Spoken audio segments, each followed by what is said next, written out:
ابھی ایک خبر بہت زیادہ وائرل ہو رہی ہے، بہت زیادہ سوشل میڈیا پر گردش کر رہی ہے۔ وہ خبر یہ ہے کہ 16 جولائی کو نمیسا پریا کو پھانسی کی سزا ہونی تھی، اس کو پھانسی دی جانی تھی، لیکن اچانک پھانسی رک گئی، پھانسی کا ٹائم آگے کے لیے بڑھا دیا گیا۔ یہ سارا معاملہ کیسے ہوا؟ میں آپ کو بتاؤں کہ ہندوستان کی سرکار اور بڑے بڑے نیتا لوگوں نے اس بچی کی جان کو بچانے کے لیے، اس لڑکی کو بچانے کے لیے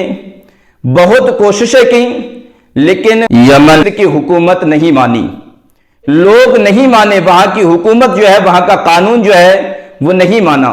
لیکن اسی درمیان جب اس کی پھانسی کا وقت قریب تھا، 16 جولائی کو جو کہ پھانسی ہونے والی تھی، اسی دوران ہندوستان کے ایک مفتی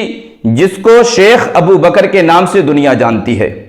اپنے بھی جانتے ہیں اور بیگانے بھی جانتے ہیں، مسلم بھی جانتے ہیں اور غیر مسلم بھی جانتے ہیں، پوری دنیا کا ہر انسان آپ کی ذات سے واقف ہے، ہر انسان آپ کو جانتا ہے۔ آپ نے یمن کے قاضی سے بات کی کہ اس لڑکی کو رہا کر دیا جائے، اسے پھانسی کی سزا نہ دی جائے، کیونکہ شریعت کے اندر ایک قانون ہے، پیڑت پریوار کو اگر فدیہ دیا جائے تو وہ جان معاف کر سکتا ہے، یعنی کہ معافی کے لیے پیڑت پریوار کو فدیہ دیا جاتا ہے۔ تو یہی بات آپ نے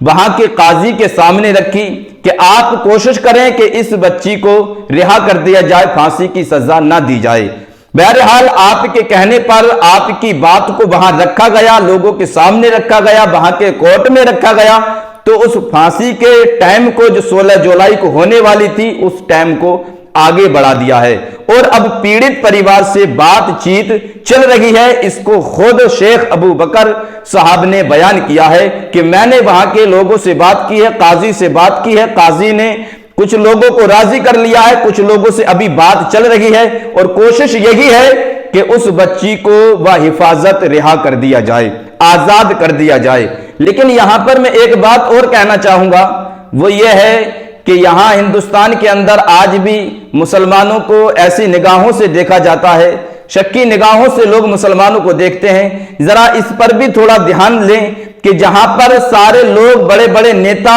ہاتھ پر ہاتھ رکھ کر بیٹھ گئے اور یہ کہنے پر مجبور ہو گئے کہ ہم نے بہت کوشش کی لیکن کوئی بھی رزلٹ سامنے نہیں آیا نکل کر، وہیں پر ایک مسلم دھرم گرو